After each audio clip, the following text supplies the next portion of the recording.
Welcome to the daily current affairs quiz by CivicCentre IAS for the date 24th March 2025. So the first question here is about the lapis lazuli. See, it is primarily composed, it is a two-statement question. So the first statement states that it primarily composed of lazurite, which gives it a blue color. So this lapis lazuli is a semi-precious gemstone, primarily composed of lazurite, which imparts the vibrant blue color to the stone. So it has other materials also like calcite, pyrite, diopside and sodite. Hence the statement 1 is correct. Furthermore, the intensity of this blue color is largely determined by the sulfur structure in lazurite, with calcite reducing the stone's blueness. So the presence of calcite will reduce the intensity, not enhancing. So hence the second statement is wrong. Furthermore, historically the lapis lazuli has been mined for over 6,000 years, particularly in Badakhshan of Afghanistan, which is famous for producing high quality stones. So here the answer is option A, which is statement 1 is only correct. Now moving on to the second question, which is a three-statement question related to anti-dumping duty. See, the anti-dumping duty are imposed to protect the domestic industries from unfairly low priced imports, which is the dumped goods. Hence the statement 1 is correct, right? So the WTO permits the countries to impose these duties when dumped products cause harm to the local industries based on anti-dumping agreement. Hence the second statement is also correct, right?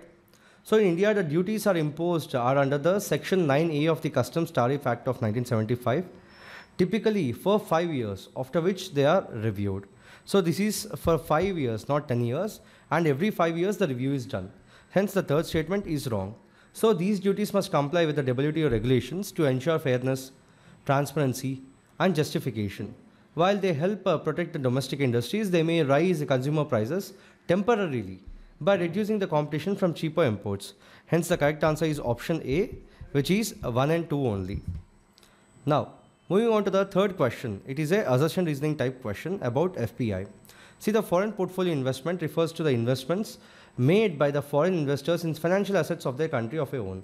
So it is a key component of the country's capital account and is reflected in the balance of payments. So it is often referred to as hot money because it tends to move quickly or it responds rapidly to the economic, market and political challenges. Hence the assertion is correct. So the countries with economic stability, strong growth prospects and a favorable regulatory environment and high returns are attractive to FPI, right? So both A and R are true, and you can see the R is the correct explanation of A. So in India, FPI is regulated by the Securities and Exchange Board of India, and it includes both the foreign institutional investors and qualified foreign investors.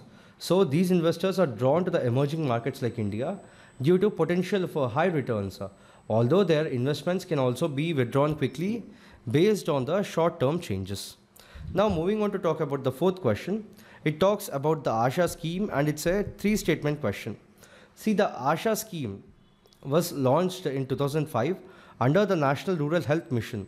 So to access the public health care access in rural areas by deploying local women as community health workers. Hence the statement 1 is correct, right? So the ASHAs promote maternal and child health, family planning, immunization and education, health education in marginalized population. It's not in the cities. Hence statement 2 is wrong.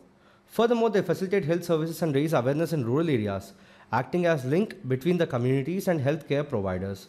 Furthermore, the ASHAs have performance-based incentives for achieving specific health targets such as vaccination, antenatal care, and supporting the financial institutions. They undergo training under the Ministry of Health and Family Welfare to provide basic health services, emergency care and sanitation care. Hence statement 3 is also correct, and the correct answer is option C, which is 1 and 3 only. Now moving on to the last question of the day. It talks about the section 44 clause 3 of the Personal Data Protection Act of 2023. See, it governs the cross-border data transfers, ensuring that the personal data can only be transferred to countries or regions with adequate data protection standards. Hence statement 1 is correct, right? So the provision aims to protect Indian citizens' privacy by ensuring that their personal data is not transferred to jurisdiction with weak data protection laws. Right. And the Data Protection Authority is tasked with assessing the adequacy of the recipient country's data protection regime, ensuring the compliance with India's data protection standards. And this provision is a key element of the framework.